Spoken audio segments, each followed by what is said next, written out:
point out that the sun shines down its power to all the world and makes the wind blow strong as it will. I wonder how gentle rains can fall upon the land, so lovely earth can stay lovely still. Hello, ladies and gentlemen. Welcome to the 518th edition of Energy Week with George Harvey and Tom Fennell. Must be doing something right. This show starts with news on April 6th. Today is the 13th, so it goes. The show deals with news from the 6th to the 12th. From Thursday to Wednesday. Yeah, and I'm gonna start by telling you a little secret. Don't tell anybody this, okay? It's very private. I'm not wearing my long johns. Oh my God. You don't need them today. I don't need them today. Oh man, it's like over 80 degrees. Okay, the news that is presented on this show comes from my blog, geoharvey.com. You can go to the blog and click on the calendar to find the particular item that we're talking about, or you can go scroll down on the screen and get there's links down there to a file that you can download and a website that you can visit that has just the material from this show, because I do about 15 items a day. So, well, these links take you to the source, and some of them are worth pursuing. Some of them are definitely worth pursuing, yes. And I saw something in the news today after I did my post. It'll be in the post tomorrow, which we will get to. It's about Fort Lauderdale. But anyway, we will get to that. So we're starting on Thursday, the 6th of April, and we have a picture of a Ryder van. A Ryder van. This is an electric van. And the story comes from Clean Technica, and I'm going to put that up so people can actually see it. There we go. Well, let's say what it says. GM has recently announced several good things for its EV efforts. Yeah. EV. You're reading the part I usually read. Oh. That's okay, Tom. Several good news items from GM. Yeah. You can read the rest if you want. Oh, go ahead. Oh, okay. GM has recently announced several good things for its EV efforts. Bolt EV and EUV sales are doing well. Bright Drop, and we're seeing a picture of a Bright Drop van here. This is the electric cargo van division of GE, scored some important partnerships, among which is a really good deal it struck with Ryder. So that's a Ryder Bright Drop van. Here we take a good look at it. And of course, what we're doing, what the story does, is to take a good look at that deal that has come along. I was trying to figure out what's the difference between an EV and an EUV. What is it? An EV is an electric vehicle, and an EUV is an electric utility vehicle. And the only difference seems to be that the EUV is about 3 inches longer. Well, that's good to know, because you know there is such a thing as a mini SUV, and I could never tell the difference between a mini SUV and the old-fashioned sedan that nobody wants anymore. And I think basically, if you label it as an SUV or an EUV or something like that, people will buy it who wouldn't buy it if you just said, "Yeah, it's a sedan." It's a sedan. Yeah. Let's face it. Let's get real. Okay, should we go on, Tom? Yes, yes. Have an item here from iNews. What are those funny-looking things? Those funny-looking things, those are cooling towers. That, by the way, is the Drax power station, which is a huge power station that used to be burning nothing but coal. Well, it's got to be huge. It's got what, eight cooling towers shown? Yeah, and it's like, I forget the capacity, but it's way over 2 gigawatts. Well, Drax is an English power company. Yes. A big company. UK's biggest renewable power station could lose its funding over alleged greenwashing. Greenwashing? Like that. Oh, wow. Drax produced 11% of the UK's electricity in 2019. Now it is under scrutiny by Ofgem, the electric energy regulator, following allegations that it was burning wood from ancient forests to generate electricity. They're cheating. Yeah, we knew that they were cheating ever since they were burning. They were clear cutting forests in Georgia, for crying out loud. And then they went to cut down forests in Canada. It could lose up to 100 million pounds per year, which is what, about 900, almost $1 billion. Maybe it's over. Yeah, they're playing games. They're playing games. Yeah, that's right. Well, let's move on. We got a nice picture of a tornado, believe it or not. We have a picture of a tornado, and this is from CBS News. Tornadoes and climate change. How a warming world may affect tornado season. Right. This is an interesting article. It's an interesting article. You know, well, let me read what I've got and then we'll talk. Climate change seems to be shifting the concentration and range of tornadoes, pushing them into more vulnerable areas. In addition, evidence suggests there will be more favorable environments for severe weather and probably tornadoes in a warmer future. And well, warmer air holds more moisture, and more moisture means more storms. That's right. And it also means when you have that kind of warm air, and the cold air is going to be there, it's going to be around, you have the potential for real instability in the environment. And I don't think there's a whole lot in nature that is more unstable than a tornado. I think I agree with you there. Yeah, we're up to Friday, April 7th. All day. And we have a picture of a well. Do you have more about the tornadoes? Not really. And Okay. that well looks like a wishing well, doesn't it? Well, it's just, you know, I went looking for something that had to do with groundwater. And I came across this, and it was just such a nice picture that I figured I'd put it in. Yes, it looks like a wishing well. That looks like the old-fashioned well. You can see there's a piece of wood that goes along at about the level of the kid's head, and you can see just barely on the left side of that there actually is a crank. There's a handle there. You turn the handle, and it pulls up a rope, and a rope pulls up a bucket. Yeah. Real high tech. Real high tech. That's right. Well, if you're living in a place where you need water and that's the only source of it, it's sufficient tech. They've been doing this for more than 1,000 years, and it works. More than 1,000. Yeah. They've been doing it since ancient. Ancient times. There's a story in the Bible about the Samaritan woman at the well. I wonder if this was this kind of well. Anyway, this is from earth.com. What do you got for a title?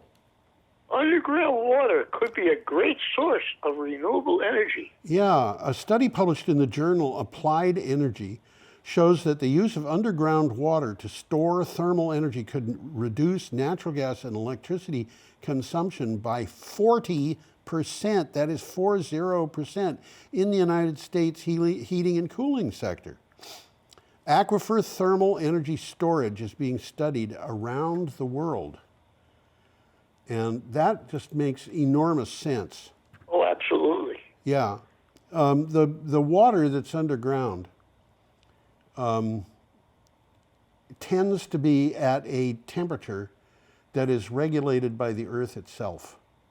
Correct. And that means that if you... Pretty much constant all the time. Yeah, if you heat that water up, because the water in aquifers moves around, you're not heating up a couple hundred gallons, you're heating up billions of gallons. You can put a lot of heat in there and it won't make any difference, or at least nothing you can measure. And at the same time... you're storing heat. Yeah, you can pull heat out of it and it's the same thing. The water just moves around. And we have geothermal heat pumps, which are, I think without doubt, the cheapest way to heat a house. and they are becoming more and more common. Well, it make a lot of sense. Yeah. He's there already. That's right, and it's free. Okay, we have an item from CNN, and a picture We of... got an interesting picture of a glacier. That's right. This is the Franz Josef Glacier, and I've forgotten where that is. I think Franz Josef Glacier is one of two big glaciers on the South Island in New Zealand. Well, it does say that. Yeah. The next coming up, shocked by the loss. Scientists sound the alarm on New Zealand's melting glaciers. Every year, New Zealand scientists fly over some of the country's most iconic glaciers, ancient rivers of ice that descend from the southern Alps, which are the spine of mountains that extends along South Island. And almost every year, they find them shrinking.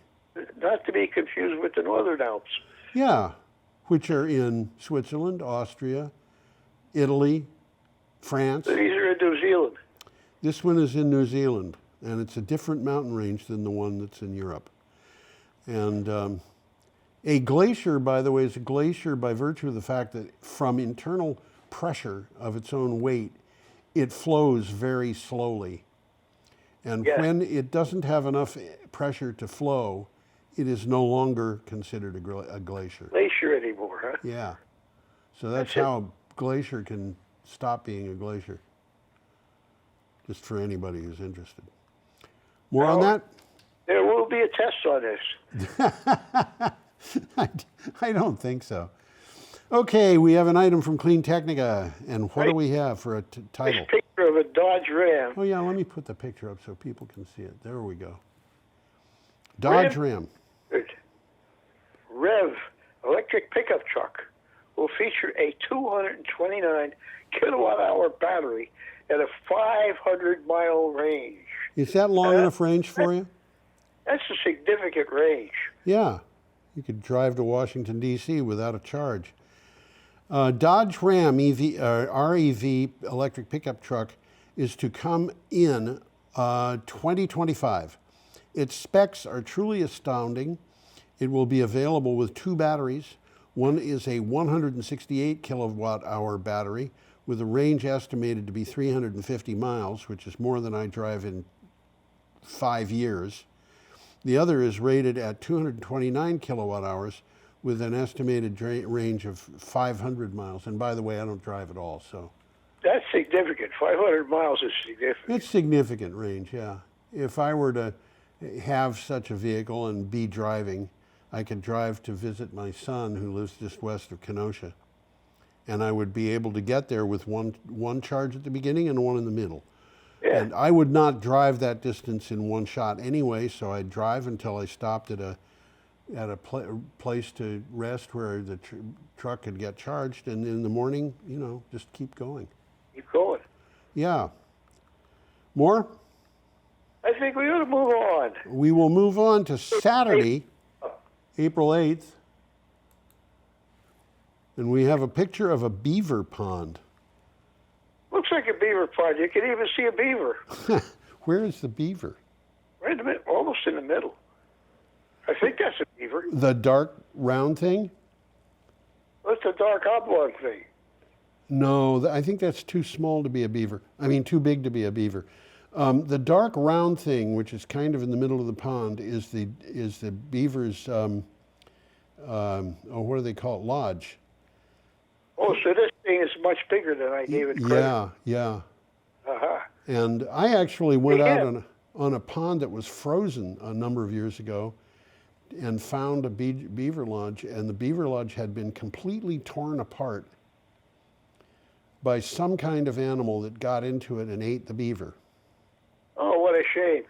Yeah, well, you know, everybody's got to make a living somehow, and the guy who did that might have been a fisher. Yeah, fishes are vicious. They are. It also might have been an otter. Could have been. I saw very distinctive and clear tracks of two otters in the Whetstone Brook, very near, just across the brook from the co-op several years ago. And so we've had beavers in Brattleboro. We've had bear. I saw a bear behind the Canal Street School several years ago. They do that. Well, let's say that. I'll tell you the headline here. Okay. How beavers could help the Colorado River survive future droughts. Yeah, this is from ABC News, and in this case, that is American broadcast company, not Australian. Usually ABC, when we're dealing with it, is Australian, right? Yeah. Beavers are natural engineers, instinctively building dams and canals. A growing movement of nonprofits, experts, and government agencies are seeing the potential to learn the beaver's natural engineering prowess to capture more water for places that desperately need it. Well, there are actually organizations that are transplanting beaver into various parts of the West so they can build ponds like this. Yeah. And it's doing that thing. Yeah, that's right. Okay.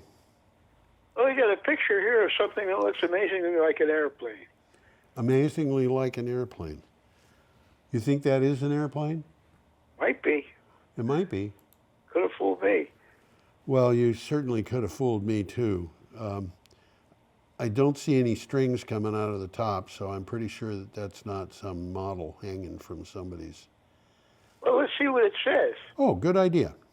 Polluting planes and ships get green investment label from the EU. Yeah, this is disturbing. This is disturbing. They're cheating. They're cheating. Yeah, and it's like the government of the European Union is letting them cheat. This is from Clean Technica. Planes. Well, my comment on this thing is money talks. Yeah, planes and ships that run on fossil fuels could be given, quote, green, end quote, investment status as the EU Commission published its updated list of sustainable investments. Now, how do they get to be green? Investments in more, quote, efficient, end quote, planes and ships could qualify as green regardless of their use of fossil fuels. So if a plane can fly farther or carry more weight or whatever, it's green. It's green. And, you know, I'm sorry, we need to have a world in which we can survive, and cheating on the emissions is not going to permit survival that would otherwise be threatened. That's not realistic. Well, let's move on. We got a nice picture of a Tesla Model 3. We do. And this is a story from CNN. Tesla cuts U.S. prices for the 5th time since January. For the 5th time. Tesla cut prices. Like all they've been doing since January. Yeah. Cutting prices. Yeah. Tesla cut prices in the United States between 2% and nearly 6%, its website showed on Thursday, as the company extends a discount drive on its EVs that analysts caution could hurt profitability. The company has cut the price of its base Model 3 by a cumulative 11% since the start of the year. They're not losing money. They're not losing money. Their stock is doing well. Okay, should we go on? Can't dance. All right. Sunday, April 9th already. Yes, that's right. Thank you. And here is Jolton Joe DiMaggio. No. No, I don't think so. Well, with that www.csgoonline.org in the upper right-hand corner, I'm pretty sure that's not Joe DiMaggio. I hear you. But you know, this picture reminds me very much of paintings that my uncle used to paint. Oh, yeah? Oh, he loved to paint baseball games. And he in those days, he was able to get Stan Musial and so forth to... That's a good picture. That's a good picture. And he painted pictures like this, and they were put on the cover of the Saturday Evening Post. Oh, no kidding. Yeah, he did, I don't know how many Post covers. It was way over 100. No kidding. Wow. Yeah, and as a matter of fact, Norman Rockwell even had a period in his life. My uncle was John Falter, And Norman Rockwell had a period in his life that he referred to as the John Falter period, where he was copying something that John Falter did. And it was not details of styling or anything like that. Norman Rockwell liked to get pictures of people that were pretty close up so you could see their faces and you could produce an emotional tie to them. In my uncle's paintings, the perspective was long. Like this picture. Like this picture. And, you know, I don't think you could figure out from looking at it who the batter is here. You could see that he's a left-hand batter. Okay, that makes a difference. You could see that he's got a helmet on. When I was really young, baseball players didn't wear helmets. But aside from that kind of stuff, you might be able to figure out what club he was working for by the stuff on the shirt, but you wouldn't know who that was. No. And that was my uncle's style. He did cityscapes and he used to do a lot of pictures of Nebraska and Kansas. Oh. Yeah. Well, let's move along here. No, let's not move along, Tom. We haven't read this yet. This is from CNN. I didn't mean to move along to the next one. We haven't even started this one. Yes, that's right. Why don't you read the title? Why Major League Baseball players could be hitting hundreds of more home runs each season by the end of the century. Right. Huh? Whether it's a change in the baseballs, better analytics, or more robust training, many have wondered about what could be behind the increase in Major League Baseball home runs in recent years. But research has raised another possibility: climate change. It says in the article, more than 500 home runs since 2010 can be linked to unusually warm temperatures. Yeah. And I saw this was a story that was all over the news the day that it appeared. And I forget whether it was today or yesterday, there was another story that said, no, that might not be the reason after all. And the position that the author of that story took was that this was something that was happening in Major League Baseball, but it was not happening in other baseball. Now, whether that's true or not, I don't know. So I don't know if this is true, and that story was not repeated all over the place like this one was. Well, Major League Baseball was definitely a money game. Oh yeah, absolutely. And the more home runs you hit, the more you can ask for next year. Yes, that's right. And the owners of the major league teams want to make money on them. I don't think. Well, one of the reasons you go to ball games to see a home run. Yes, it is that. And you kind of a thrill out of a home run. My mother learned to love baseball when I was about 12. You hit a home run? No, she didn't. She learned to love baseball when she got into a position where she was doing ironing in a living room. And she would turn on the TV, and in the afternoon where we lived, there would always be Jack Brickhouse, the announcer, who would either be announcing for the Cubs or for the White Sox. And the why you go to a baseball game you were just mentioning reminds me of going into the living room and sitting down. And I had no interest in the baseball game at all. But my mother said to me, now you watch the television and tell me what happened when I come back. And she walked out of the room to do something in the kitchen. And within 30 seconds of the time she left, there was all this yelling and screaming and carrying on. It was just amazing. And she came rushing back into the room and said, what happened? And I said, there was a triple play. My poor mom. She was really disappointed that she hadn't seen that triple play. I mean, a triple play is something to see. It doesn't happen very frequently. No, there's a lot more home runs than there are triple plays. Sure. But she would have loved to have seen that trip. And she actually sat on an air trip next to Jack Brickhouse, who was her favorite announcer, and had a very nice conversation with him. Okay, we're not talking about what we're supposed to be talking about. Oh, we get a nice picture of rye. Couldn't prove it to me that was rye. It looks like wheat, but... Well, rye and wheat are both cereal grasses, and if you had asked me what that was, I would have said probably, I think it's probably wheat. But looking at the grains on the stalks, rye has a different pattern of the grains on the stalks than wheat, and so I don't know. I might have guessed barley, but That's anyway. a nice, by the way. What's that? That's a nice tree. A nice tree. Yeah, it is. Okay, this is from Partner Science Norway. New ways to protect food crops from climate change and other disruptions. Right. As climate and security crises destabilize our food sources, researchers are taking a critical look not just at how we produce our food, but at entire systems behind our food supplies. In this case, the systems behind the seeds that produce our food crops. So what this article is about is really maintaining seeds so that when it comes time to plant, there will be seeds there. And even if there's a disaster.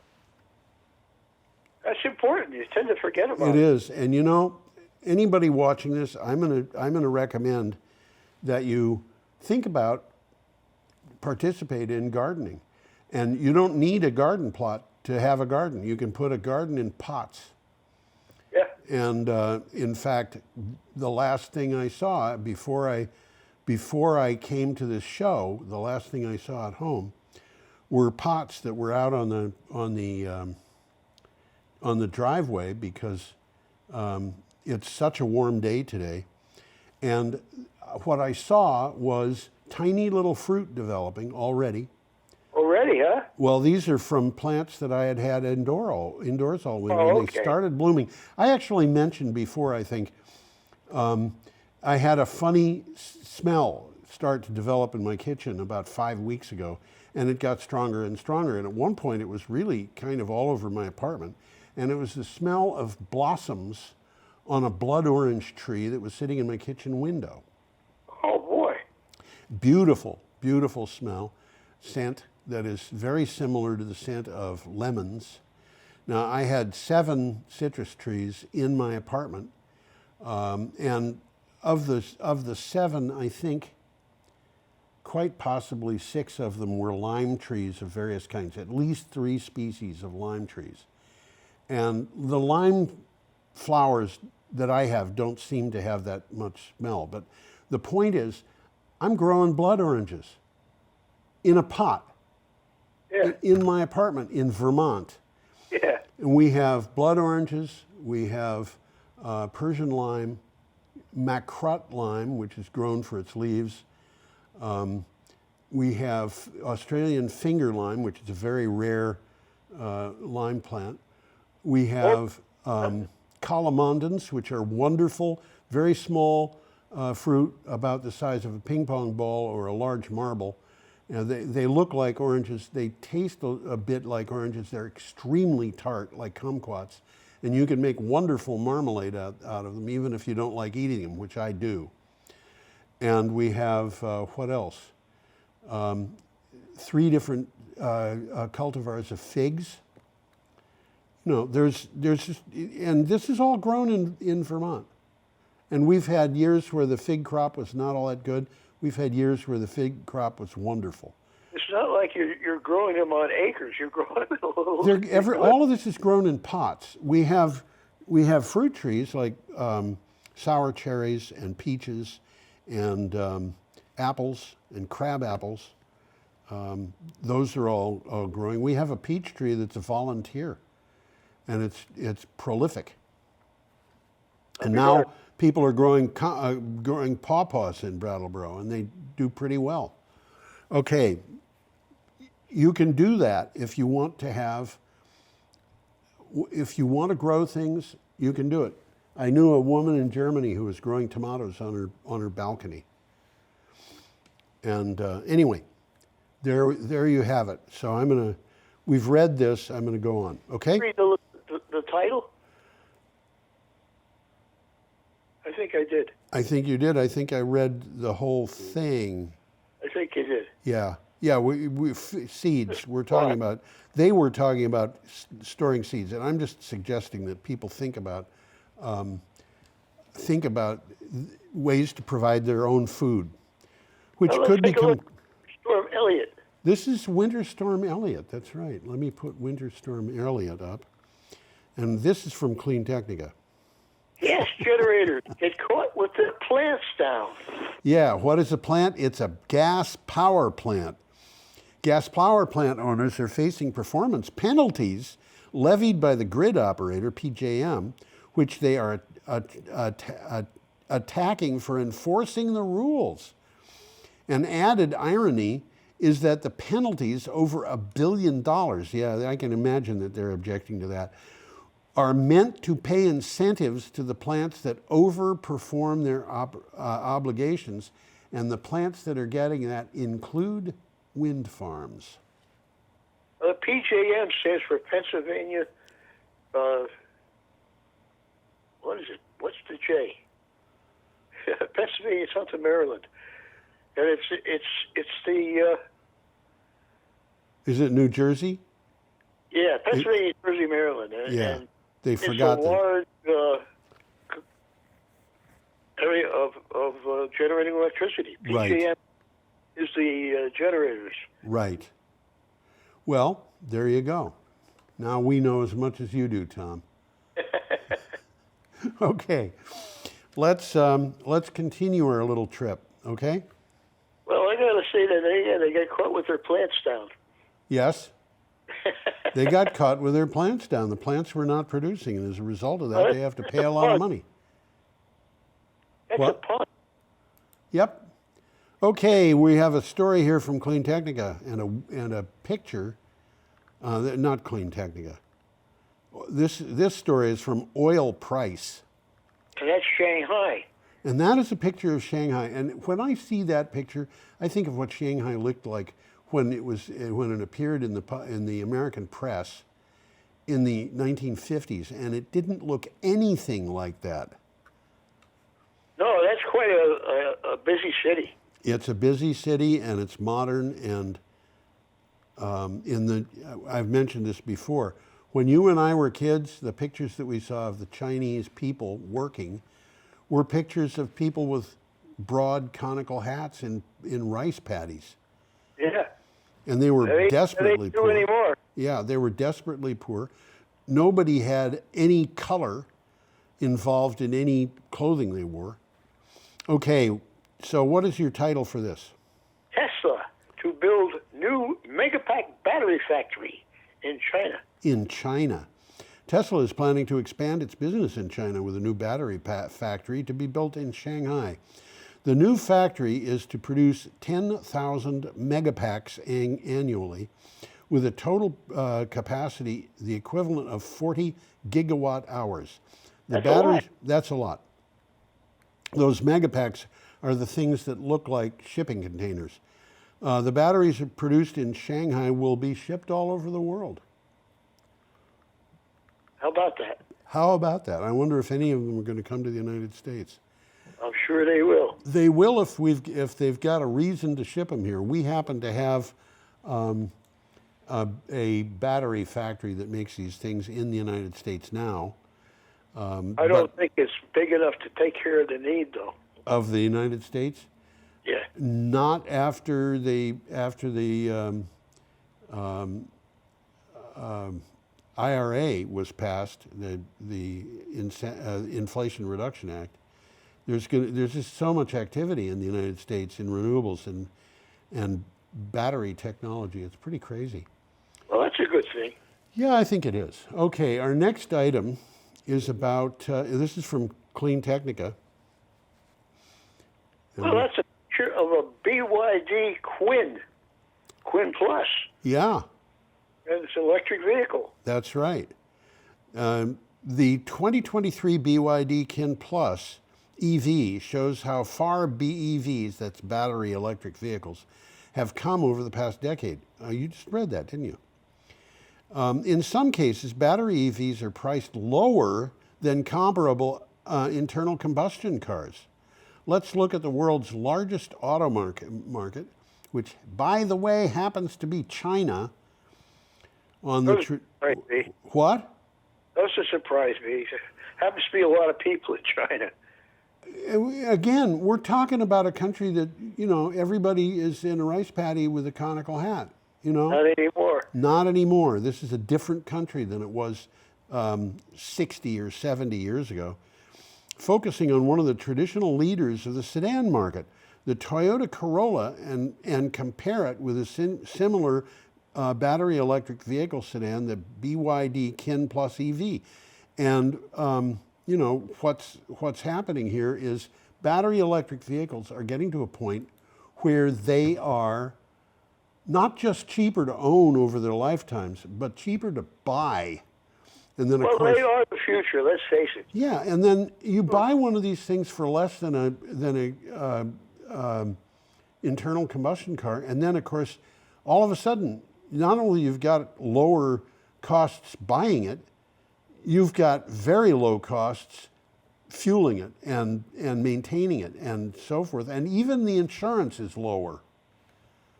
Well, I've seen some of them, I remember which brand it is, with solar panels on the roof.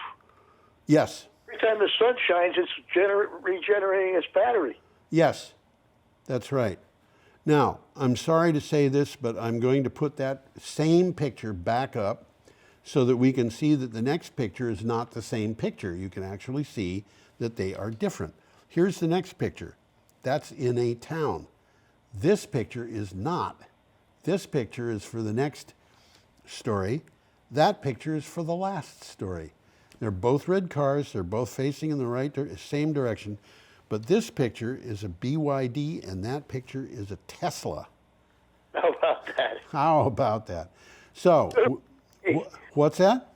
Could have fooled me. Well, when I was putting this show together today, yesterday, I saw these two slides, and I said, those things look awfully similar. Anyway, this is from CNN. Let me scroll here. EPA preparing to release strict vehicle emission rules. Well, that's a good sign. Yes, the U.S. EPA is preparing to release strict new proposed federal emission standards for light-duty vehicles that would move over the U.S. car market decisively toward EVs in the next decade. The rules would ensure that 64 to 67% of new car sales in the United States would be EVs by 2032. And if that happens, what's that? That makes sense. It does, but if that happens, I honestly think it's going to propel the continued move beyond that so that the move will get faster. And That's the point. the reason is because, as with only 2/3 of the new vehicles, people are going to be buying a lot less gasoline. And that means gas stations are going to close because they're not making money. Yeah. And when that happens, the gasoline manufacturing infrastructure, the refining structure and so forth, is going to be called on to produce lower amounts of gasoline. But their overhead costs are not going to reduce unless they actually close plants, which they will. So that's going to accelerate the changeover. Yeah, because it means that it's going to become much more difficult to buy the gas, and on top of that, it's going to cost more. They'll reduce demand. I really believe that, we all hear that economics is a law of supply and demand. Okay, when the supply is short and the demand is high, the costs are high. When there's a large supply and very little demand, the costs go down. In this case, however, I think that when the demand goes down and the supply to meet it is abundant, the cost of the product will not go down, it will go up, because the people producing that product are going to have to cover the cost of their infrastructure on a smaller amount of sales. Bingo. Yeah. So, move on? Yes, move on. Is that my car, my phone, or is that yours? It's not mine. All right, we've had a problem here with the telephone, and I think that Tom's phone has probably stopped working. I got a hold of him, shut down the recording and got a hold of him, and he said that he didn't know what happened, but I should just go ahead and record the rest of this show without him, so I'll do that. And Tom is sorry that he's not here, but we'll go on without him. Okay, we have a story from Clean Technica. And as soon as I figure out where my cursor is, there it is.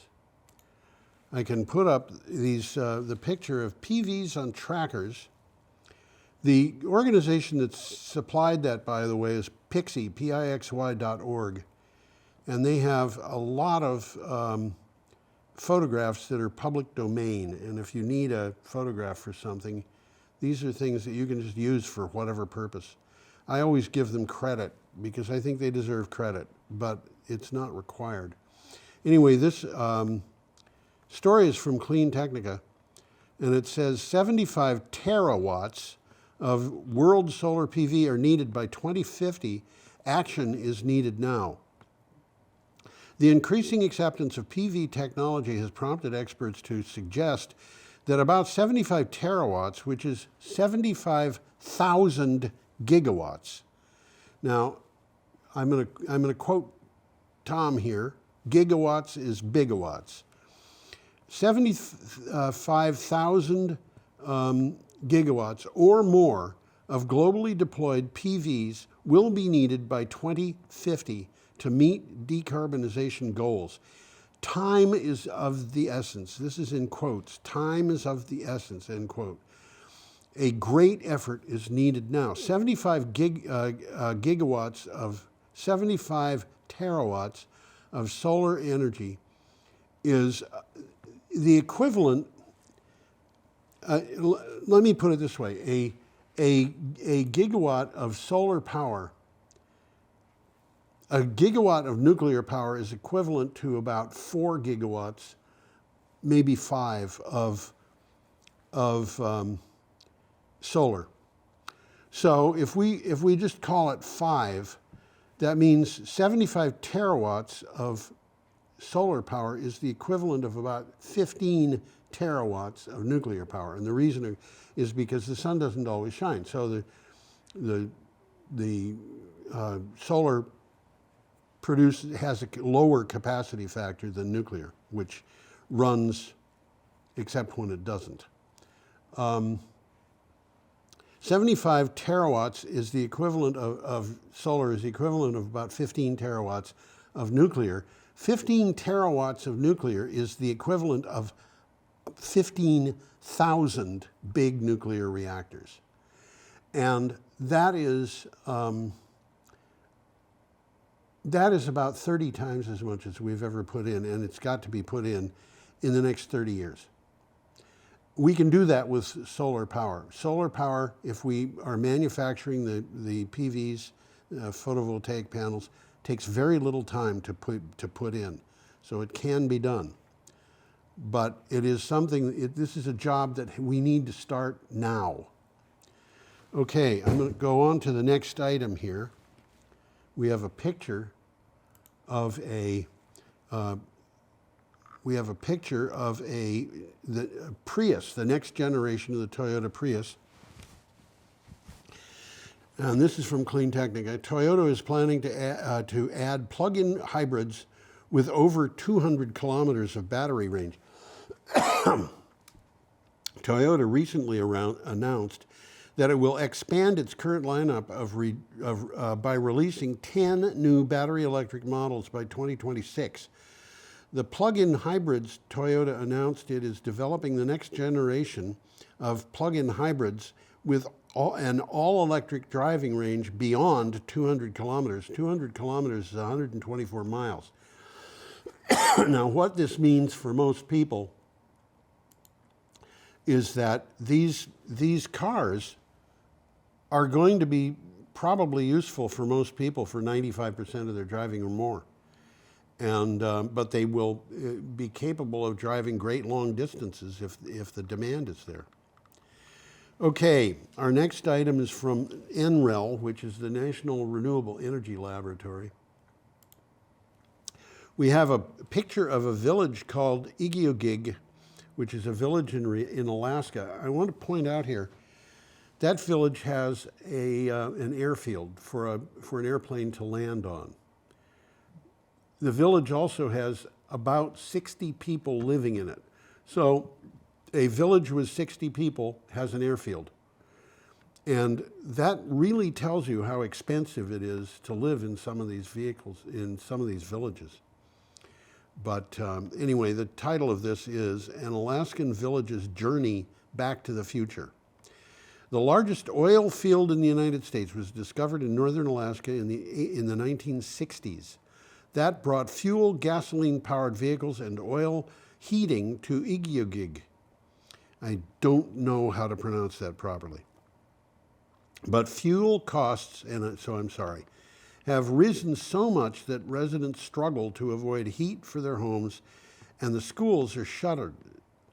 Remote villages are turning to renewable energy. And this is something that's happening all over Alaska and other places where you've got remote villages, remote islands. It could be an island in the Solomons chain, you know, or some remote village in Panama, but it happens to be Alaska, and there's a lot of remote villages in Alaska. So, our next item is from Utility Magazine, and this is one of the most fascinating things I have seen. That picture is the Liddell Power Plant in 2006. Liddell, I think, might have been the largest coal-burning power plant, actually the largest power plant in Australia at one point. It might have been right up until the time it closed. The title of this article is Coal Power Station Closes as State Transitions to Renewable Energy. The Liddell Power Station in New South Wales, a coal-fired power station which first came online in 1971, so it was 52 years old roughly, has been shut down. The facility proved unreliable, having to be restarted 335 times in 2022, and it consistently failed to produce its maximum amount of power. This coal-burning power stations take a long time to bring up to full capacity, and by a long time, I mean, depending upon where you're starting, it could take hours, it could take days. But what was happening here was the coal plant would trip for one reason or another, stop producing electricity, and then something would have to come in, someone would have to come in and fix it. Now, in many cases, it would be a simple fix, and the plant could come back online, so the water in the boiler would still be hot. But if that couldn't be done, if it was going to be off for a day or more, then it was going to take a lot of time.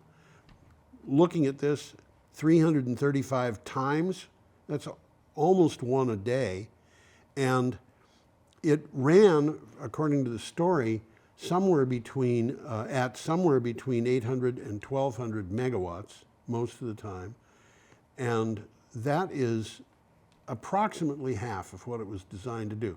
So the sun doesn't always shine, the wind doesn't always blow, the coal plant doesn't always work. And by the way, the same thing can be said of nuclear plants. There was a nuclear plant that I was following at one point for my blog, and it was off for, I think, 18 months in the United States. Okay, our next story is, gotta find this. Oh yes, from Clean Technica. We have a picture of a dam here. This dam is in Zimbabwe. The title of the story is Proposed 1,200 megawatt floating solar PV plant in Zimbabwe could increase generation by 44%. China Energy Engineering Group has proposed to construct a 1,200 megawatt DC, which would come out with a gigawatt or 900 megawatts or something of AC power. This is a floating solar PV plant in Lake Kariba, which is the lake at that dam, to help Zimbabwe's unprecedented power crisis. The floating solar plant would cover 25 square kilometers of the reservoir's area. 25 square kilometers is a lot of space, 6,000 acres or something. It's really a very small part of the reservoir's area. It's 1.34%. But nevertheless, there are advantages to this kind of thing that you would not really guess, one of which is that because there is a solar plant at the reservoir, the solar plant tends to reduce the air circulation at the surface of the water. Pardon me. And the result of that is that the plant is operating when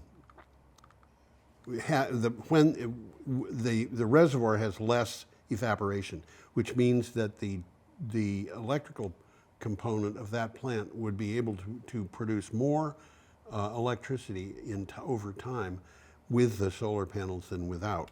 And this is something where there is no loss involved in putting the panels on that surface. The surface keeps the panels cool as well, and that means that the panels will produce more, and it also means that they're not likely to use thin film solar panels, which in turn means that it's extremely unlikely that there could be any toxicity relating to the solar panels.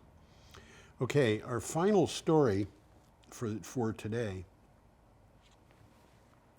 This is a picture of Fort Lauderdale, and this picture goes back several years. I don't know how far. This story is from a publication called Vigor Times. The title is Sea Level Rise, Scientists Find Unprecedented Rates Along the U.S. Coasts. A study published in the journal Nature Communications found that since 2010, and I think that picture that you're seeing might have been in 2010, sea level rise along the nation's southeast and Gulf coasts has increased dramatically. Scientists at Tulane University found that sea levels in those regions have increased at about a rate of about half an inch per year. So 24 years, you're talking about a foot of sea level rise in some parts of the southeast. And that is really an astonishing rate, which is going to close cities in Florida and on the Gulf Coast and in the southeast coast, places like North and South Carolina. It's going to close those cities down frequently. They are going to have flooding, sunny day flooding, where the high water associated with the tide and possibly with storms, but it could be any low atmospheric pressure, will allow the seawater to get onto the streets. And that is something that's been getting worse over the years. It is continuing to get worse, but now the point of this is it's going to get worse faster. It's going to be very much faster than has been in the past. So this is something that we have to deal with. It's sad, but that is what's happening. And by the way, that picture of Fort Lauderdale, it was in the news today. Fort Lauderdale was flooded today because of a storm. And so this picture is similar to what is going on today. Okay, that's the last story in the show. I'm going to give you the last slide, which wishes you a really fantastic week. I'll wave goodbye. We can imagine Tom waving goodbye. He's not doing it because he doesn't know exactly when we're doing this. I'm sure that his cat is waving goodbye because his cat always waves goodbye, unless it's sleeping. Anyway, we hope you come back next week, and in the meantime, have a